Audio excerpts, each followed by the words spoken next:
December 1 నుంచి జిల్లా కార్యాలయాల్లో ఈ-ఆఫీస్ వ్యవస్థను ఏపీ ప్రభుత్వం ప్రారంభించనుంది. అవసరమైన దస్త్రాలను స్కాన్ చేసి ఈ-ఫైల్ రూపంలోకి తీసుకురానుంది. అవసరం లేని దస్త్రాల తొలగింపు ప్రక్రియను నవంబర్ 15 లోపు పూర్తి చేయాలని లక్ష్యంగా పెట్టుకుంది.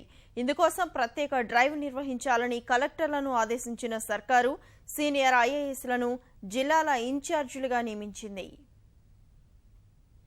జిల్లా స్థాయిలో ఈ-ఫైల్ వ్యవస్థను సమర్థంగా అమలు చేయాలని ప్రభుత్వం సంకల్పించింది. డిసెంబర్ 1వ తేదీ నుంచి ప్రారంభమయ్యే ఈ ఆఫీస్ కోసం పూర్తి స్థాయిలో సన్నద్ధమవుతోంది. మీకోసం, జన్మభూమి, ముఖ్యమంత్రి హామీలు, ఉపాధి హామీ పథకం తదితర కార్యక్రమాల దస్త్రాల పరిష్కారంలో కలెక్టర్లకు మార్గదర్శనం కోసం సీనియర్ ఐఏఎస్లను ప్రత్యేక అధికారులుగా నియమించింది.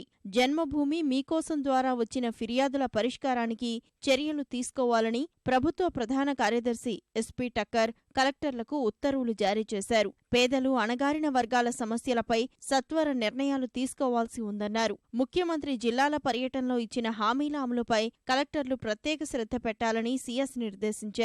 మండల స్థాయి నుంచి రాష్ట్ర స్థాయి వరకు ప్రవేశపెడుతున్న సింగిల్ ఫైల్ ఈ-ఆఫీస్ విధానానికి అందరూ సంసిద్ధం కావాలని సూచించారు. పాత దస్త్రాలను తొలగించేందుకు ప్రభుత్వం కొన్ని ప్రమాణాలను నిర్దేశించుకుంది. ఆ మేరకు ప్రతి అవసరం లేని దస్త్రాన్ని గుర్తించి మూసివేసే ప్రక్రియను పర్యవేక్షించేందుకు సీనియర్లు, సమర్థులైన అధికారుల బృందాన్ని ఏర్పాటు చేయాలని ప్రభుత్వ ప్రధాన కార్యదర్శి కలెక్టర్లను ఆదేశించారు. ఈ బృందంలోని అధికారులు, క్షేత్రస్థాయి అధికారులు, హెచ్ఓడీలు, కార్యదర్శులకు మధ్య సంధానకర్తలుగా వ్యవహరించనున్నారు. ఎంపిక చేసిన అధికారుల బృందానికి కలెక్టర్లు ఎప్పుడూ అందుబాటులో ఉండాలని, దస్త్రం ఇక అవసరం లేదని భావిస్తేనే పక్కన పెట్టాలని స్పష్టం చేశారు. ఇక పాలనా వ్యవస్థను వికేంద్రీకరించేందుకు, సామర్థ్యం పెంచేందుకు మధ్యస్థాయిలో అధికార వ్యవస్థను బలోపేతం చేయాలని ప్రభుత్వం నిర్ణయించింది. ఇందులో భాగంగా ప్రస్తుతం ఉన్న రెవెన్యూ డివిజన్ల పరిధిని క్రమబద్ధీకరించనుంది.